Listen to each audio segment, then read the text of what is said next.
आज हम उस बिंदु पर एक बार फिर चर्चा करने के लिए मौजूद हैं जो पूरी दुनिया के संदर्भ में एक सवाल बनकर सामने है, तालिबान। तो हमारा आज का जो विषय है वो एक बार फिर अफगानिस्तान के हालात पर ही केंद्रित है और विषय हमारा कहता है हुकूमत तालिबान की मुश्किल जहान की। जहान की मुश्किल इसलिए क्योंकि तालिबान अपने बयानों में चाहे जो कुछ भी कहता रहे, पर जो कुछ भी इस समय अफगानिस्तान में घट रहा है, घटता हुआ दिख रहा है, वो पूरी दुनिया के सम्मुख आने वाले संकट को साफ साफ व्यक्त कर रहा है। भारत के संदर्भ में तालिबान हुकूमत का आना अपने आप में चिंता का सबब बना हुआ है, क्योंकि इस देश में बैठे हुए तमाम लोग आशंकित हैं कि एक बार फिर इस्लामी आतंकी हमारे देश के लिए खतरे का सबब बन सकते हैं। वहीं दूसरी ओर इस देश में एक विवाद इस संदर्भ में भी आ गया है कि इस देश में कई सम्मानित और रसूखदार लोग तालिबान के संदर्भ में ख्यालातों को लेकर निशाने पर आ रहे हैं।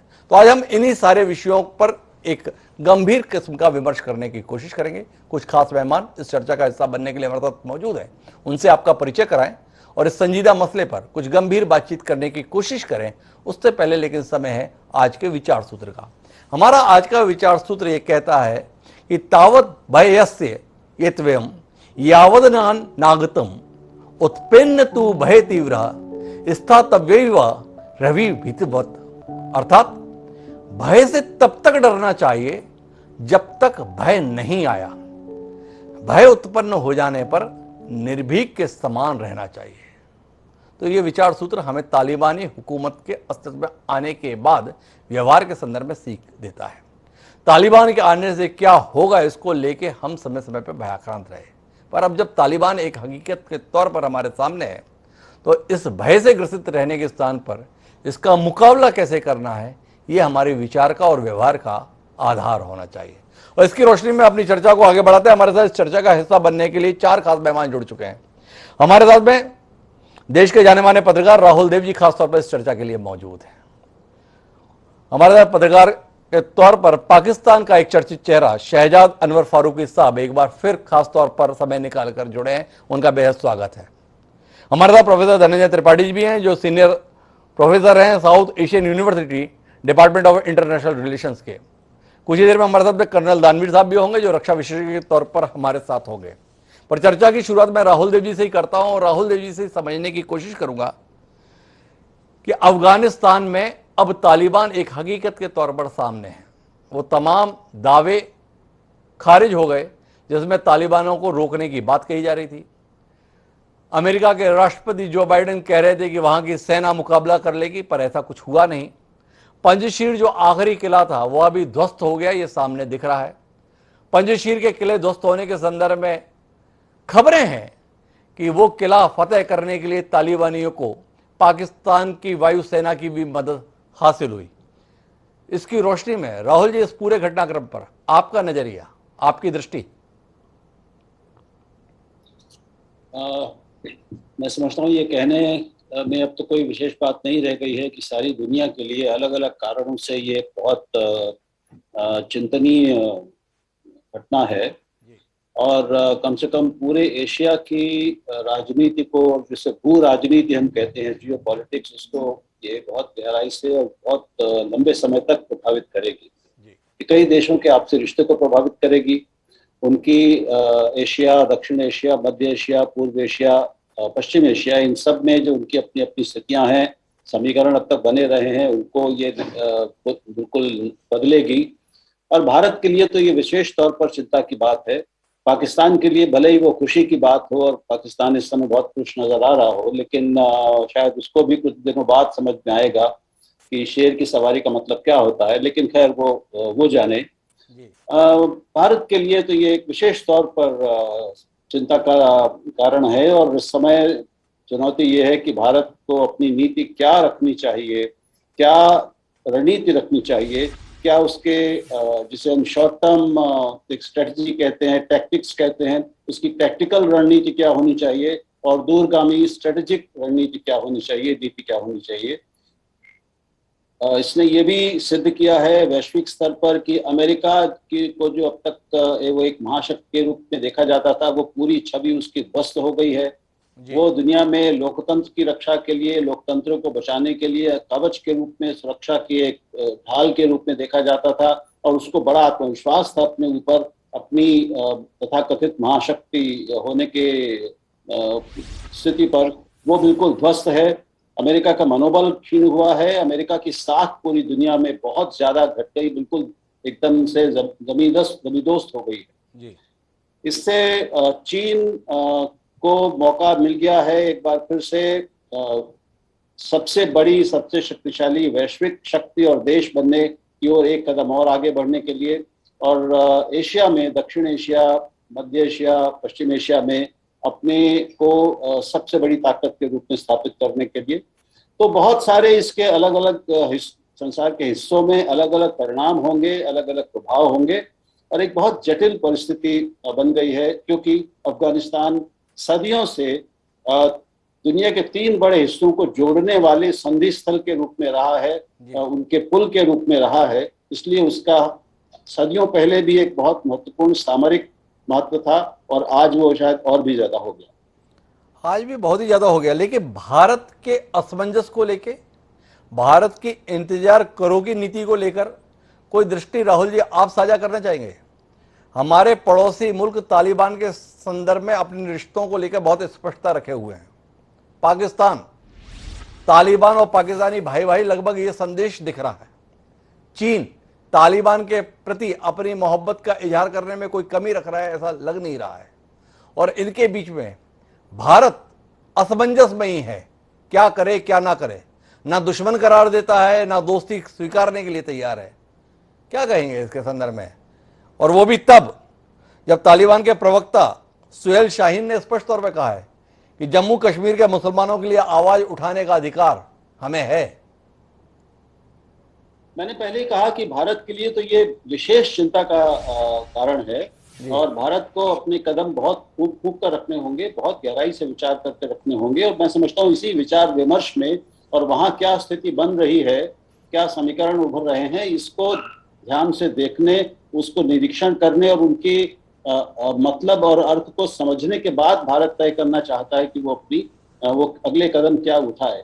और इस असमंजस में केवल भारत ही नहीं है, आप देखेंगे दुनिया की बहुत सारी ताकतें हैं, बहुत सारे, पूरा यूरोप एक तरह से इस असमंजस में है, दूसरे कई बहुत बड़े देश असमंजस में हैं। लेकिन भारत के लिए तो ये सीधे सीधे व्यावहारिक प्रभाव का मामला है, क्योंकि हम जानते हैं जी कि इस घटना का सीधा मतलब होगा कि भारत में जिहादी, इस्लामी जिहादी आतंकवादी गतिविधियों में बहुत तेजी से बढ़ोतरी आएगी, जम्मू कश्मीर अशांत होगा, उसको अशांत करने में पाकिस्तान की ताकत को बहुत बड़ी मदद मिल गई है, और वो लगभग जाहिर भी कर चुका है अपनी मंशा, उसमें कोई छुपी बात अब नहीं है, खुला खेल है। तो भारत, मैं नहीं समझता कि, देखिए राजनय में जल्दबाजी से काम नहीं चलता, वो अच्छी बात नहीं होती। तो अभी तो ये समय सचमुच है हम पूरे भारत को ये समझने के लिए कि अफगानिस्तान में क्या क्या हो रहा है, और उसके बाद किसी भी देश को अपनी रणनीति बनानी होगी, और विशेष तौर पर भारत को। इसलिए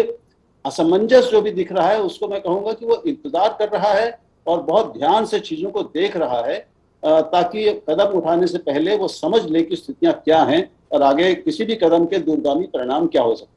तो राहुल जी का मानना है कि इंतजार करो कि नीति के अलावा और कोई विकल्प ही नहीं है, क्योंकि परिस्थितियां इतनी जटिल हैं।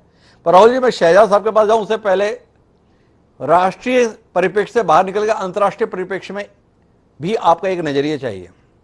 20वीं सदी का अगर हम जिक्र करें तो 20वीं सदी में मानव अधिकार, महिला अधिकार, इनको लेकर हिमायत का दौर था, और जहां कहीं पर भी इनके दमन की बात आती थी तो उसको लेकर तमाम महाशक्तियां दौड़ी चली आती थी।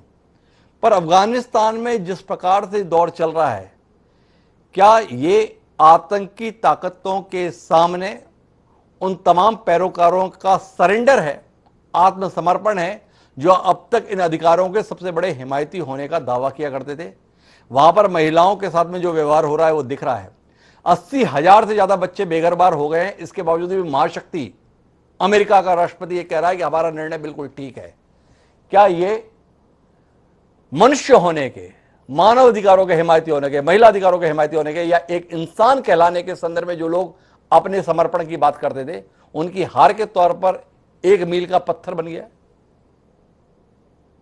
उनको बहुत बड़ा झटका तो लगा ही है। और मानवाधिकारों को, स्त्री पुरुष समानता की पूरी विमर्श को, और उनके स्त्रियों के समान अधिकारों को, स्त्री स्वतंत्रता के अधिकारों को, स्त्रियों के विकास के अधिकारों को, और जिसे हम सामाजिक विकास कहते हैं किसी भी देश और समाज का, उसको बहुत बड़ा झटका लगा है जी समस्या ये है कि राजनय जो है वो केवल नीति, नैतिकता और सामाजिक नैतिकता के आधार पर नहीं लड़ा जाता। जी तो नैतिकता, नैतिक जरूरतों, क्योंकि इन चीज ऐसे मुद्दों को समर्थन देना एक नैतिक आवश्यकता भी है और नैतिक जिम्मेदारी बनती है हर लोकतंत्र की। जी लेकिन उसके साथ ही व्यावहारिकता भी का भी एक तकाजा होता है, जी और सबको इन दोनों तकाजों को के बीच में एक संतुलन साधना है। जी निश्चित रूप से अभी जो तालिबान जो सरकार बनेगी उसके सामने दो जो बड़ी चुनौतियां हैं, एक तो वो वैश्विक वैधता चाहती है, लेजिटिमेसी चाहती है, जो अभी उसके पास नहीं है। जी चीन पाकिस्तान को छोड़ दें और ईरान को छोड़ दें, इन 3 देशों को छोड़ दें, तो अभी बाकी दुनिया ने उनको रिकॉग्नाइज नहीं किया है।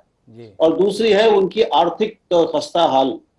जी तो उनको दुनिया से सम्मान भी चाहिए, एक प्रतिष्ठा भी चाहिए, कम से कम उसका आवरण चाहिए, एक वैधता चाहिए, और उसको मदद भी चाहिए। जी इसका फायदा उठाकर दुनिया के वो देश जो मानवाधिकारों का, स्त्री अधिकारों का समर्थन करते हैं, उसके विरोधा बने रहे हैं, वो एक तरह की सौदेबाजी कर सकते हैं और अपनी बात मनवाने के लिए अफगानिस्तान को राजी करने की कोशिशें कर सकते हैं, और ये करनी चाहिए। जी लेकिन मैं ये बात कहना चाहूंगा कि भारत जैसे देश को एक तरफ अपने तात्कालिक राजनयिक हित साधने की कोशिशें तो करनी ही हैं, लेकिन उसको यह बात स्पष्टता से दो टूक सामने रखनी चाहिए कि वो एक धार्मिक राज्य के, उसमें महिलाओं के दमन के, मानवाधिकारों के हनन के, अभिव्यक्ति और प्रेस की आजादी के उल्लंघन और उनके दमन के साथ खड़ा नहीं है, उसका किसी भी हालत में समर्थन नहीं कर सकता।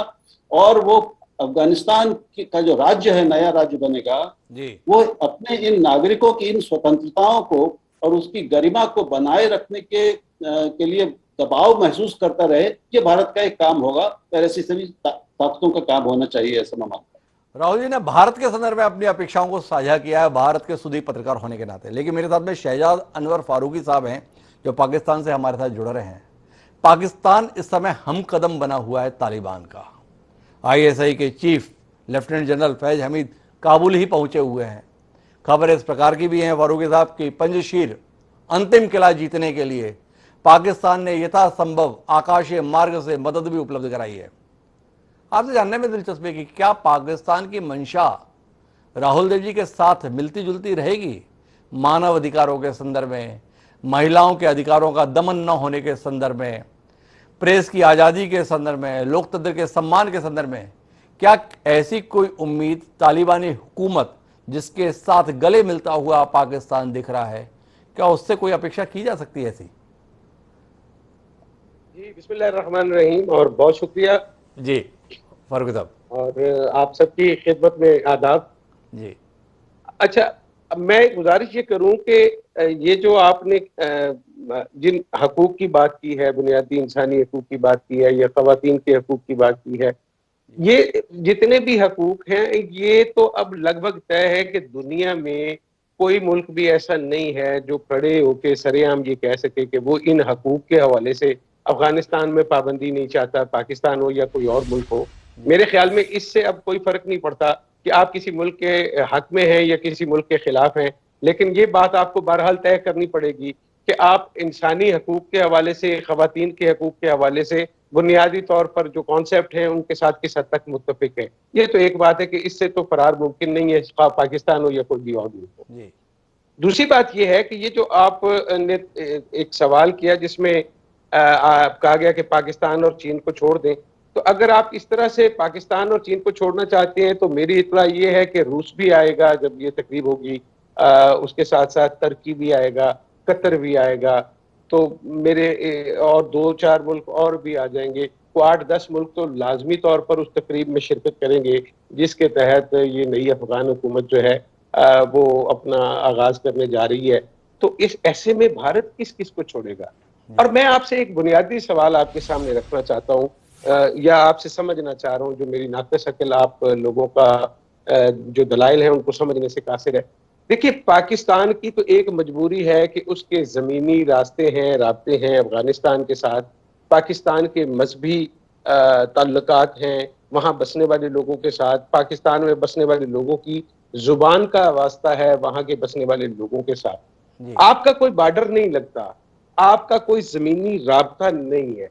जी वहाँ क्या हो रहा है, क्या नहीं, इसकी एक हद तक जस्टिफिकेशन हो सकती है कि हम अपने खित्ते या अपने पड़ोस से गाफिल नहीं रह सकते।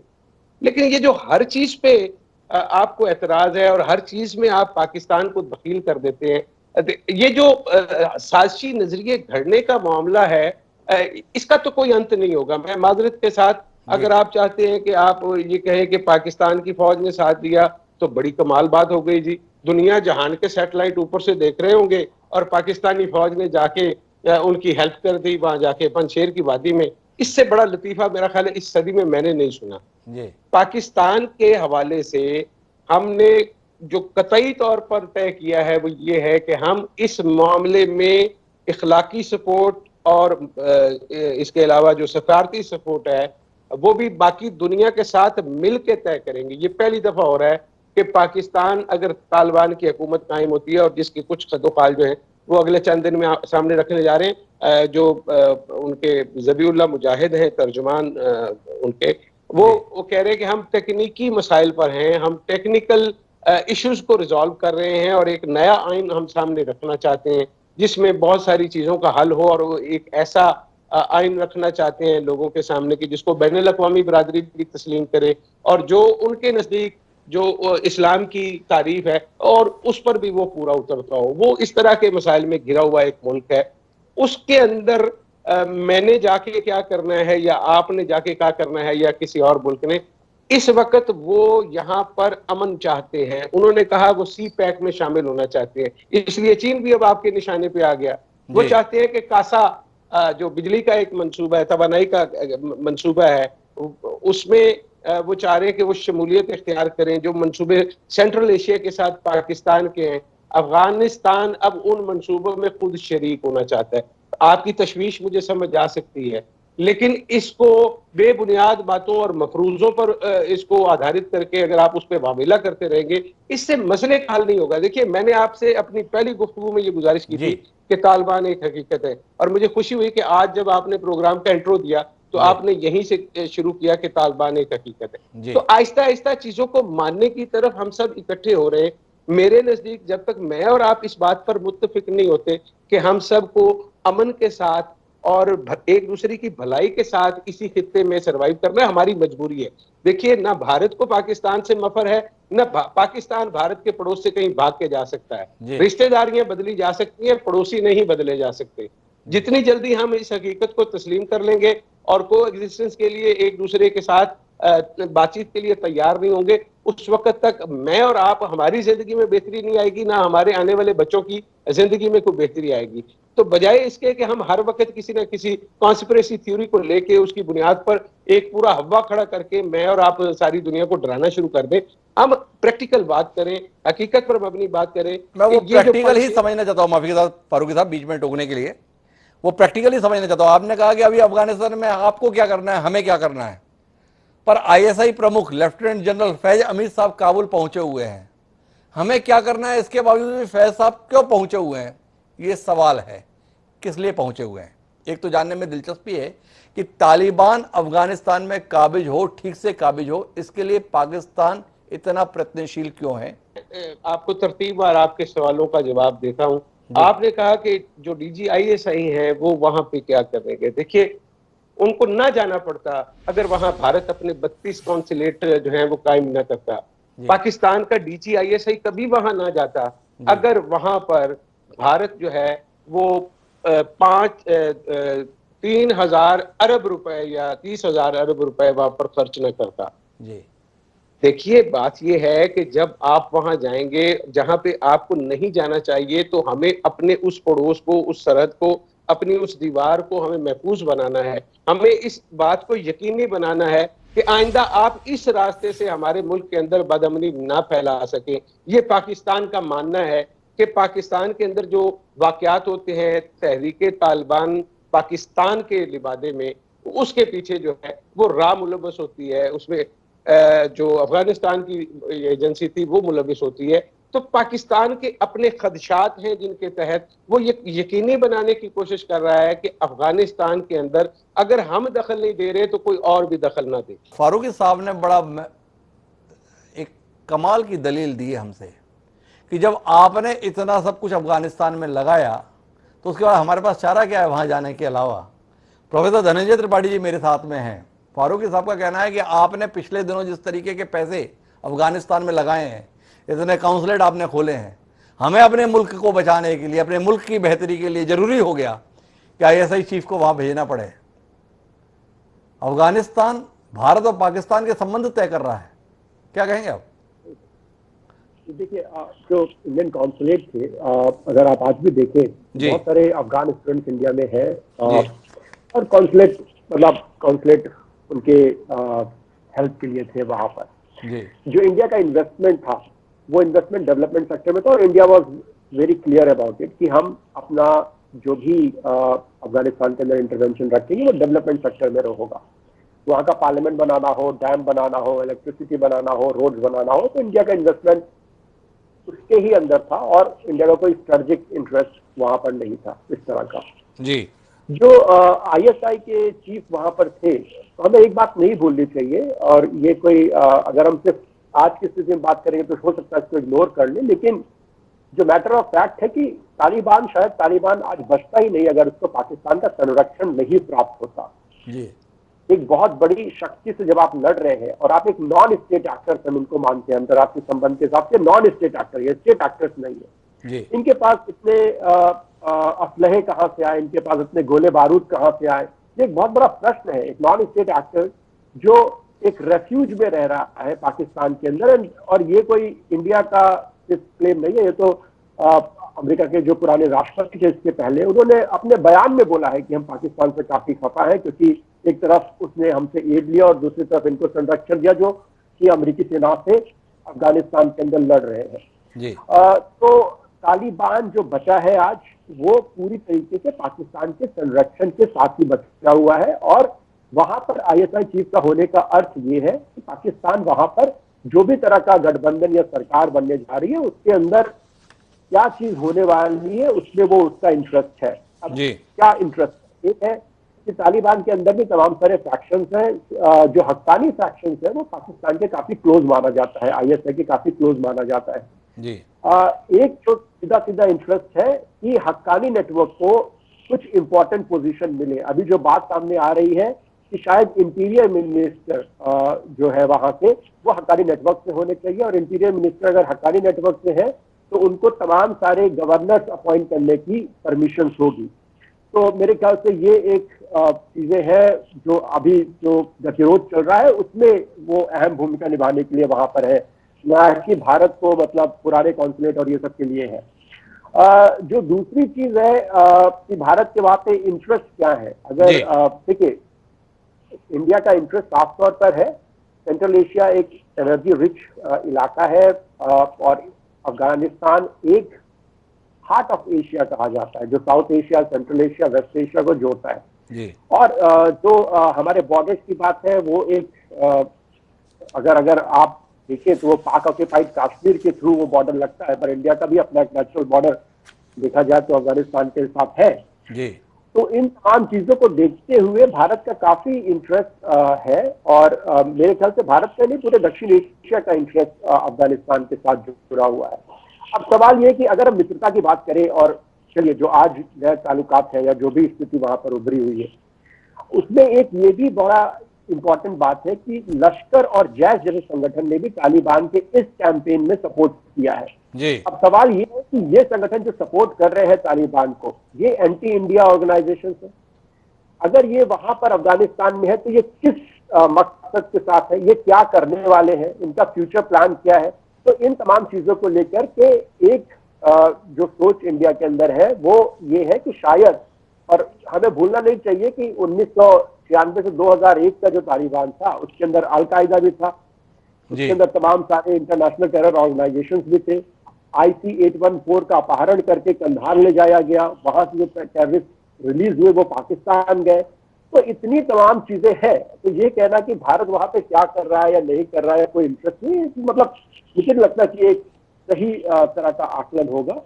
अब सवाल है कि हमें क्या करना चाहिए। मेरे ख्याल से तालिबान ने काफी सारे इंडिया को ऐसे सिग्नल्स दिए हैं कि वो इंडिया के साथ बातचीत करना चाहते हैं। हमें बातचीत का एक रास्ता उनके साथ खोलना चाहिए। अभी बातचीत हुई भी है, हमें उसको आगे बढ़ाना चाहिए, क्योंकि वहां पे बहुत सारे अफगानिस्तान के अंदर ऐसे लोग हैं जिनको भारत के साथ उम्मीद है। दूसरी चीज है कि तालिबान को सिर्फ मजहबी उसके साथ ना देखा जाए। अफगानिस्तान के अंदर एथनिक डाइवर्सिटी बहुत है। तालिबान मेजॉरिटी पश्तून को रिप्रेजेंट करता है, वहाँ पे ताजिक्स है, हजाराज है, वहां पर बलोच है।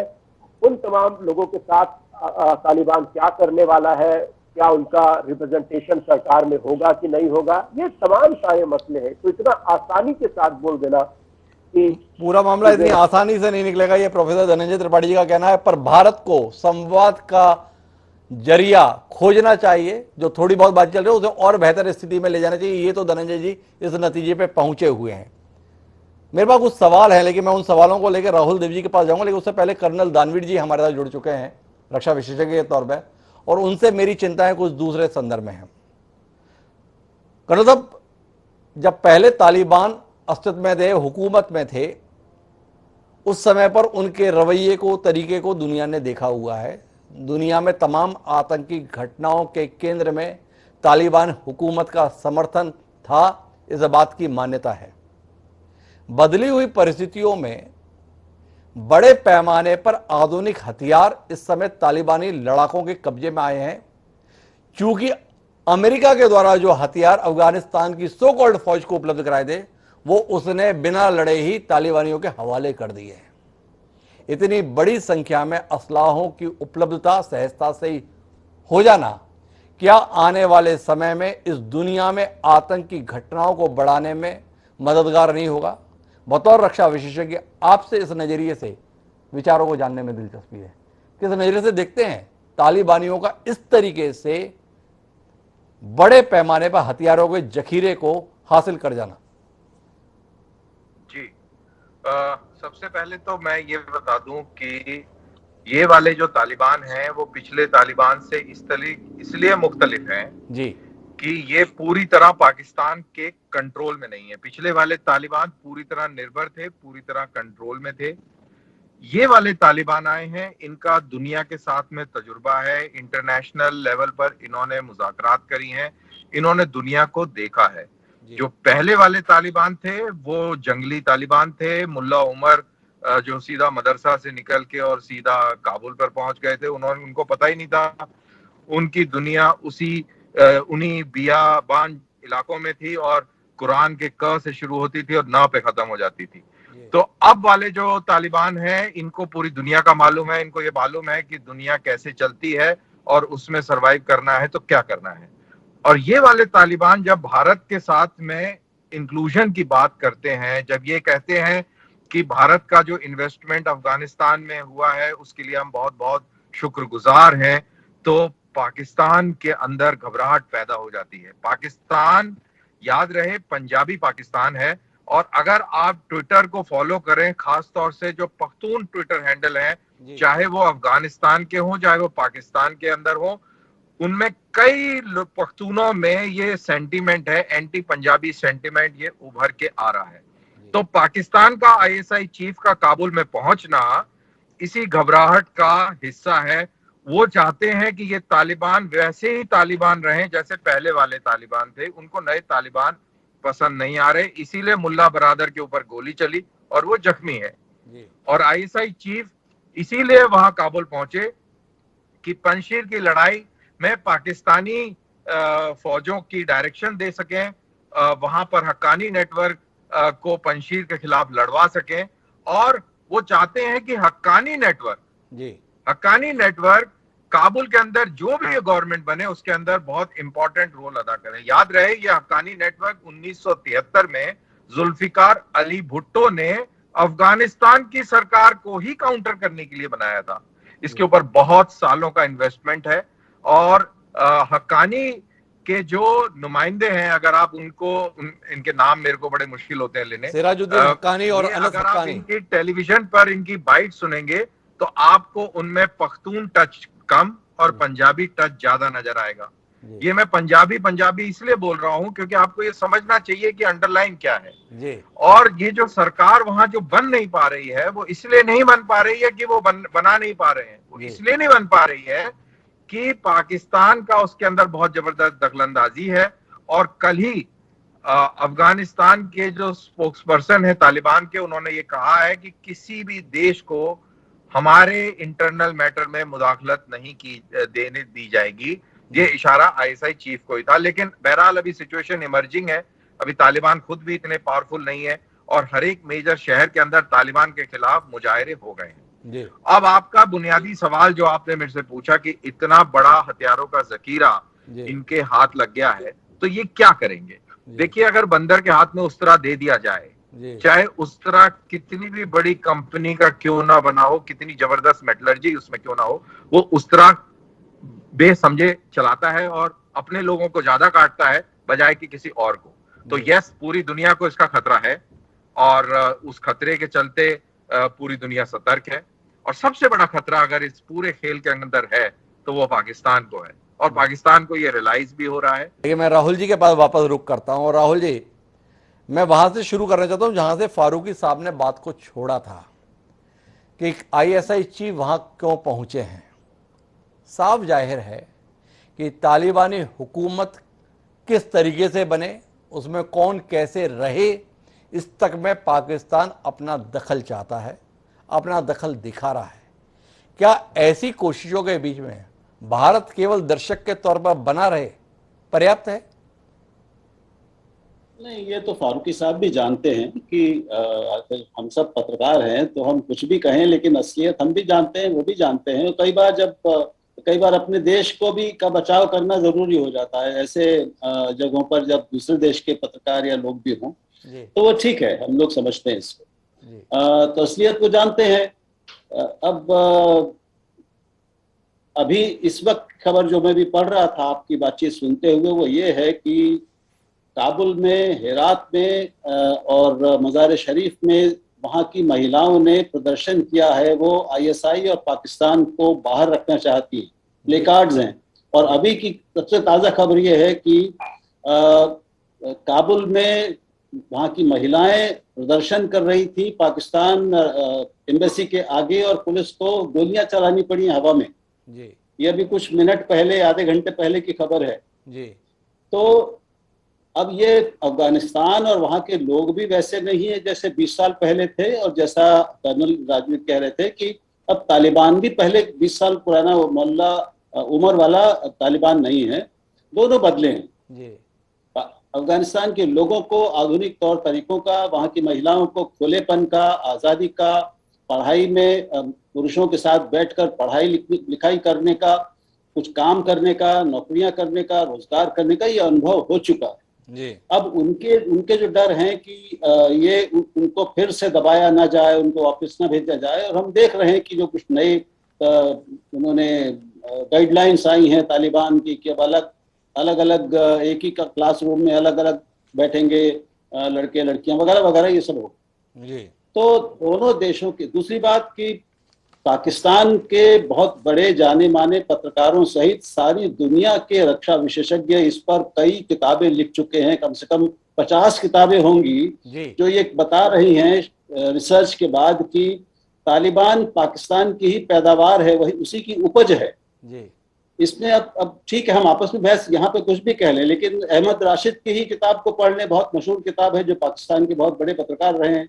और बहुत सारी किताबें खुद अमेरिका के भीतर, अमेरिका के सेनेटर्स कह रहे हैं, यूके में, यूरोप में, सब जगह कहा जा रहा है जी। तो इस पर अब हम ना बहस करें। जाहिर है कि पाकिस्तान ने इतना जो इन्वेस्टमेंट वहां पे किया है इतने 20 सालों में, और शायद उससे पहले भी, उसको बचा के रखना उसका काम है। वैसे ही जैसे भारत ने अपना इन्वेस्टमेंट किया है, पाकिस्तान ने इन्वेस्टमेंट किया है, निवेश किया है वहाँ की फौज को, वहाँ के तालिबान को मजबूत करने में, उनको ट्रेन करने में, हथियार देने में, इंसर्जेंसी बढ़ाने में, और जो चुनी हुई सरकार थी, अमेरिका पोषित सरकार थी, उसको गिराने में, हटाने में।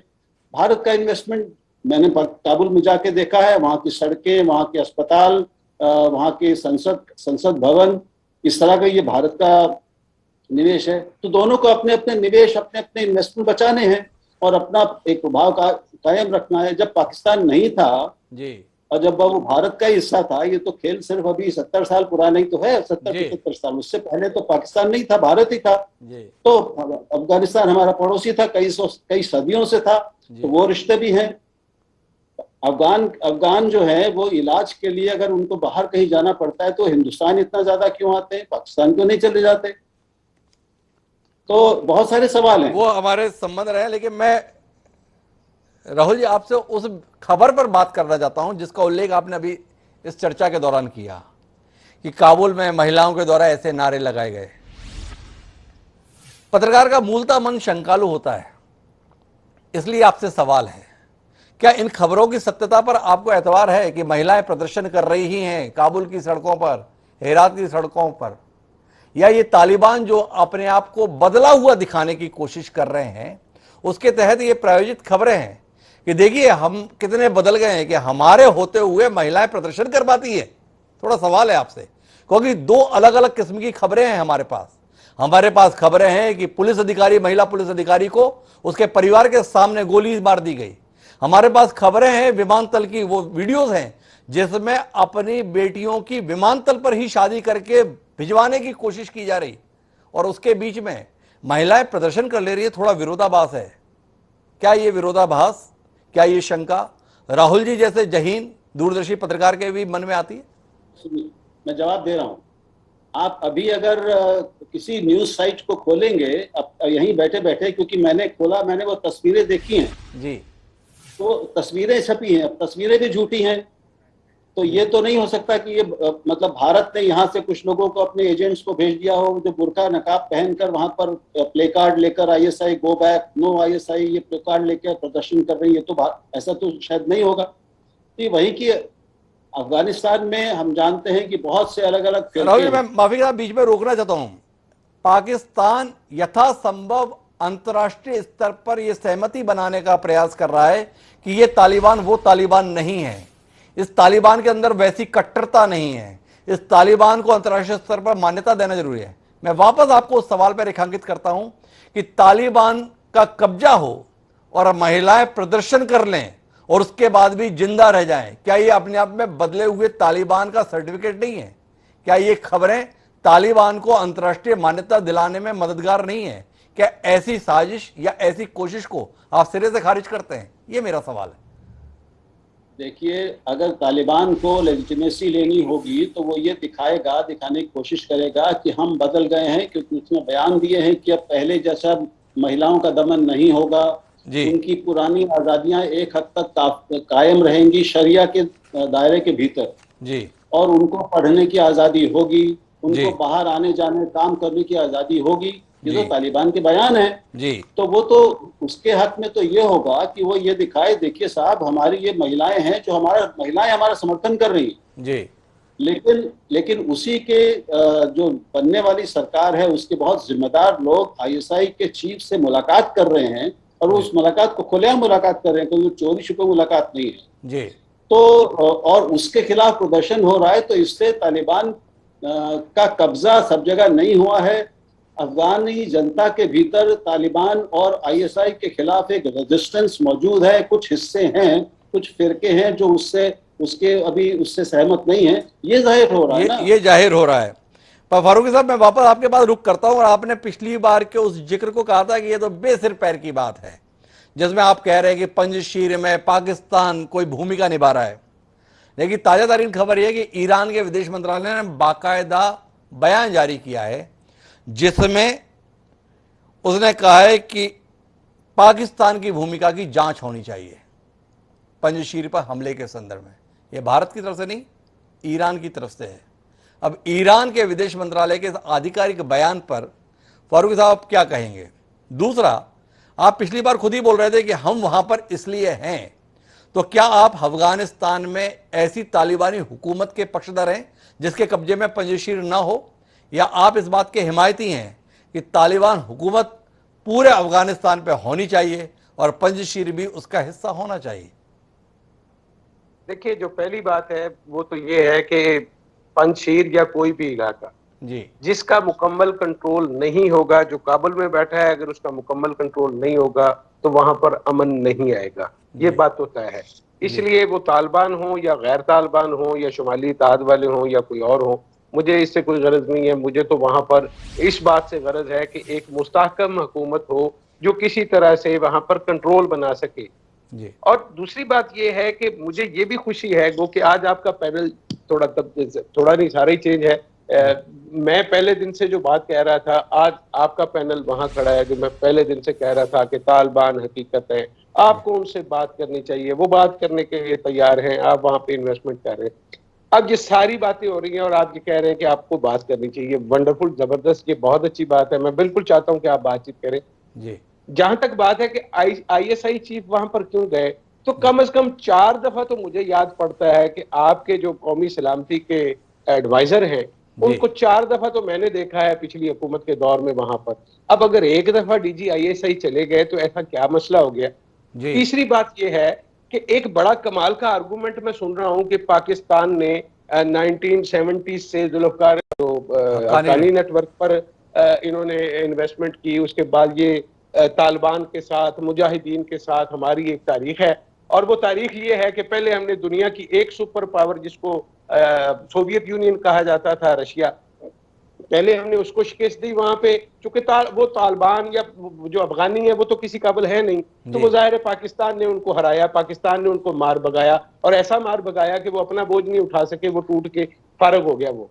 उसके बाद वहां पे अमेरिका आता है और अमेरिका के साथ भी पाकिस्तान जो है वो तालिबान के साथ मिलकर लड़ता है और उनकी भी छुट्टी करा देता है। और वो 20 साल बाद इतने पैसे लगाने के बाद जलीलो ख्वार होकर यहाँ से इस हाल में चाहता है कि बरतानिया के जो वजीर खारजा हैं वो वहां पे खड़े होके कहते हैं कि जी अब वो एक बड़ी ताकत तो जरूर है लेकिन सुपर पावर नहीं है। 2 सुपर पावरों को हम नाश कर चुके हैं आपके बकौल, लेकिन हम इस काबिल नहीं है कि वहां पे खवातीन का एक जो मुजाहरा है हम उसको रोक पाए। तो ये मुझे इस कंट्राडिक्शन की समझ नहीं आती कि आप क्या आर्गूमेंट स्टैब्लिश करने की कोशिश कर रहे हैं। एक तरफ तो हम इतने ताकतवर हैं कि हम पानशेर में हमला करके वहां पे अहमद शाह मसूद के महल पर कब्जा करवा देते हैं और दूसरी तरफ को 15, 20, 50 खवातीन हैं जो आईएसआई के खिलाफ वहां पे मुजाहरा कर रही हैं और हम उस मुजाहरे को रोकने में कामयाब नहीं होते हैं। ये अपने अंदर एक बहुत बड़ा तजाद है। दूसरी बात, जो भारत के जो आप संबंध की बात करते हैं कि जी वो जब आते थे तो इधर आते थे, और भाई वो तो सदियों से इधर आ रहे हैं। वो मोहम्मद बिन कासिम तो खैर इधर से आया था, ये जो ज़हीरुद्दीन बाबर था वो किधर से आया था, ये सारे, और उससे पहले भी ये जितने भी आए थे वो इधर से ही आए थे। तो उनके साथ आपके ताल्लुकात की मुझे समझ नहीं आती। मेरी तो फिर भी कोई लॉजिक बनती होगी, लेकिन आपकी लॉजिक मेरी समझ में आज तक नहीं आई कि आप इसमें बेसिकली साबित क्या करना चाहते हैं। भाईजान, मैंने अर्ज की, मैं गुजारिश कर रहा हूं कि हमें लॉजिकली चीजों को देखना है, लॉजिकली चीजों को कंक्लूड करना है। अफगानिस्तान की सूरत हाल, अगर वहां पर अमन कायम नहीं होता तो मैं ये आपको लिख कर देता हूं, अगर पाकिस्तान में आपने कहा कि जी वहां पे एक मुजाहरा हो गया, पंजाबी की कर्नल साहब बात कर रहे थे, वो भाईजान भारत में इस वक्त 29 से लेकर 32 अलहदगी पसंद तहरीकें चल रही हैं, नागालैंड, असम, मिजोरम, ये वो सारा कुछ। और भारतीय पंजाब के जो सिख हैं, जो काश्तकार हैं, उनके साथ आप क्या वहां पर सलूक कर रहे हैं। आप पंजाब की बात किस मुंह से करते हैं, मुझे तो समझ नहीं आती। मैं आपसे एक मुद्दे की बात करता हूं, एक तामीरी बात करता हूं। मैं चाहता हूं कि हम एक मुस्बत डिस्कशन करें जिसमें हम मामलात का कोई ऐसा सुझाव सामने ला सकें जो मेरी और आपकी समझ में भी आता हो और देखने वालों की समझ में भी आता हो। लेकिन मैं अगर हर बात पे कीड़े निकालने शुरू कर दूं और तो फारूकी साहब, मैं आपसे ही पूछ लेता हूं, भारत को क्या करना चाहिए? आपने कहा कि आप किसी नतीजे पे पहुंचना चाहते हैं, दोनों मुल्क एक नतीजे पे पहुंचे, तो फारूकी साहब जैसा दूरदर्शी पत्रकार क्या नजरिया रखता है जिसमें सब कुछ ठीक रहे? मैं तो सिंपली ये जानता हूं कि दुनिया का कोई मामला जंग के जरिए हल नहीं होता, बातचीत के जरिए, आपको बातचीत के जरिए ये मामला तय करना है। आप तालिबान के साथ भी बात करें, आप चीन के साथ भी बात करें, आप ईरान के साथ राब्ते में हैं उनके साथ भी बात करें, पाकिस्तान के साथ भी बात करें। हमें बातचीत के जरिए ये मसाइल हल करने हैं। वगरना अगर आपने अगर रूस को शामिल कर लें, चीन को शामिल कर लें, पाकिस्तान और इंडिया, 4 मुल्क तो ये जिनके पास न्यूक्लियर वेपन्स हैं। अगर ईरान के हवाले से जो खबरें हैं कि वो भी चोरी छुपे उस पर काम कर रहे हैं, तो ये कितने मुल्क हो गए? आखिर इतना जो एटमी असला है वो हमने कहां चलाना है भाई? बस जी। कर दें, अब खुदा का वास्ता है जान छोड़ दें यार। हमने अपने आने वाली नस्लों को क्या दे के जाना है, जी। हमें उस पे काम करना है। हम किस फिक्र में पड़े हुए हैं कि डीजी आईएसआई वहां पे क्या कर रहे थे, या आपके नेशनल सिक्योरिटी एडवाइजर वहां पे क्या कर रहे थे, वो पंजाबी ये कर रहे थे, वो बलोची ये कर रहे थे। ओ भाई, मुझे इससे कोई लेना देना नहीं है। मैं ये सोचना चाहता हूं और समझना चाहता हूं कि जब मैं इस दुनिया से जाऊंगा, या आप लोग जब इस दुनिया से जाएंगे, तो आपके बच्चे किस दुनिया में रहेंगे। फारूकी उनको साहब सांस काफी लेने का, अच्छी अच्छी तालीम बातें लेने कर का। रहे हैं, लेकिन मैं तो बात इस पर भी करना चाहता हूं कि अगर तालिबानी इतने ही बेहतर हैं, तालिबानियों पे इतना ही भरोसा है, तो ये लंबी लंबी कतार विमानतल पर क्यों लगी हुई है? लोग रातों रात अपने मुल्क को छोड़ने के लिए इतने बेताब क्यों हैं? क्यों बड़े पैमाने पर बच्चे, महिलाएं, बूढ़े पैदल ही देश छोड़ने के लिए बेकरार नजर क्यों आ रहे हैं? सवाल हैं। लेकिन फारूकी साहब का समाधान के तौर पर बात स्पष्ट है कि कुल मिलाकर जो भी मसला है, करना तो बात ही होगी ना, बात के अलावा कोई समाधान है? तो मैं इसके संदर्भ में त्रिपाठी साहब आपके पास आना चाहता हूं। बात तो बहुत लंबे समय से करने की कोशिश चल रही है। सबसे पहले दिग्विजय सिंह ने इसका खुलासा किया था कि भारत सरकार तालिबानियों के संपर्क में है दोहा के, लेकिन अभी तक बातचीत किसी सिरे पे पहुंची हो, कोई ठोस तरीके से हम संवाद की स्थिति में हो, यह जानकारी साझा नहीं हुई। राहुल देव जी अभी भी इस आग्रह के साथ है कि हमें अपने नैतिक मूल्यों के संदर्भ में नजरिया रखना चाहिए। क्या यह हिच ही है कि लोग क्या कहेंगे कि हम किन लोगों से बात करने लगे? लोग क्या समझेंगे कि हम अपनी नैतिकता के मूल्यों को भूलकर किन लोगों के साथ आ गए? क्या यह कारण है? राहुल जी भी कोई हस्तक्षेप करने जा रहा है? राहुल जी, मैं आपको बताऊंगा, एक बार त्रिपाठी जी का नजरिया ले लूं। देखिए, आप जो भारत बात कर रहा है वो बात तो करना चाहिए जी। अब सवाल ये है, आप बात किससे कर रहे हैं, उनको कौन हैंडल कर रहा है। जी। अगर तालिबान एक इंडिपेंडेंट ऑर्गेनाइजेशन है, कंप्लीटली इंडिपेंडेंट है, जी। तो डेफिनेटली मतलब एक बातचीत एक दूसरे लेवल पे होगी। लेकिन जिनसे आप बात करना चाहते हैं और जिनको वो हैंडल कर रहे हैं, पाकिस्तान जो तालिबान को हैंडल कर रहा है, क्या वो भी इंटरेस्टेड है कि तालिबान हिंदुस्तान के साथ एक बड़े पैमाने पर बातचीत करे? मेरे ख्याल से ये एक बहुत अहम सवाल है। ये बहुत अहम सवाल है। ये प्रोफेसर धनंजय त्रिपाठी जी का कहना है, पर राहुल जी को कुछ एतराज था मेरे कथन पर। राहुल जी के मंतव्य को समझने की कोशिश करते हैं। सिर्फ ये कहना चाहता था कि मैंने वो नैतिक मूल्यों वाली बात कही, उसका ये नहीं कहा था कि भारत को बात नहीं करनी चाहिए। बात तो करनी ही चाहिए, बातचीत सबसे करनी चाहिए। और मैं कुरैशी साहब से बिल्कुल इत्तेफाक रखता हूं कि सबसे, चीन से, पाकिस्तान से, अफगानिस्तान से, तालिबान से, ईरान से, सबसे बात करनी चाहिए। रूस से बात हो रही है लगातार जी। तो बातचीत करना एक अलग चीज है, उसका कोई विरोध नहीं है, अपनी बात भी सख्ती के साथ, मजबूती के साथ रखने से जी। तो दोनों चीजें बहुत आराम से एक साथ चल सकती हैं, और ऐसे चलती हैं। डिप्लोमेसी में तो ये होता ही है। एक डेमोक्रेसी है और एक हिपोक्रेसी है। मैं आपसे समझना चाहूंगा राहुल जी कि क्या आपको नहीं लगता है तालिबानियों के संदर्भ में दुनिया हिपोक्रेसी को देख रही है? आज ही अमेरिका के राष्ट्रपति ने यह कहा है कि हम तालिबान को मान्यता नहीं देंगे, सरकार को। और वो अमेरिका यह बोल रहा है जो 2 साल पहले इन्हीं तालिबानियों से कतर में बातचीत करके टेबल पर दोहा समझौता करके वहां से भाग खड़ा हुआ है। इसके संदर्भ में क्या कहेंगे राहुल जी? देखिए, ये डिप्लोमेसी में और राजनीति में हिपोक्रेसी भी चलती है, दोमुहापन भी चलता है। ये होता है, इंसानों में भी होता है, मुल्कों में भी होता है, उनकी राजनीति में भी होता है, नीतियों में भी होता है। कोई नई बात नहीं है। अब यूएस के सामने दिक्कत यह है, पहले एक अमेरिकी राष्ट्रपति ने गुड तालिबान, बैड तालिबान की बात की, फिर उसमें काफी लानत मलामत हुई। अब तालिबान को यूएस ने एक आतंकवादी संगठन घोषित किया हुआ है, और संयुक्त राष्ट्र संघ ने, यूएन ने भी आतंकवादी संगठन घोषित किया हुआ है जी। तो अब ये तो मतलब असलियत है जी। अब इससे मुझे फारूकी साहब इस पर क्या कहेंगे मैं नहीं जानता। तो ये भी कुछ दोष ये कह सकते हैं, क्योंकि इसका एक मतलब है कि भाई जो एक अंतर्राष्ट्रीय स्तर पर संयुक्त राष्ट्र संघ द्वारा घोषित आतंकवादी संगठन है, वो सरकार पर एक कब्जा कर ले, पहले की बनी हुई सरकार को बेदखल करके हिंसा के और ताकत के और हथियारों के बल पे, तो उसको हम मान्यता कैसे दे सकते हैं? तो ये अलग अलग देशों को अपने अपने हितों के हिसाब से, अपनी राजनीति के हिसाब से अलग अलग अपने स्टैंड तय करते हैं। लेकिन अपने आप में आपको विचित्र नहीं लगता है कि आप कह रहे हैं कि एक आतंकी संगठन जिसे घोषित किया हुआ है उसने एक निर्वाचित सरकार को अपदस्थ करते हुए कब्जा कर लिया, उसे मान्यता कैसे दे सकते हैं?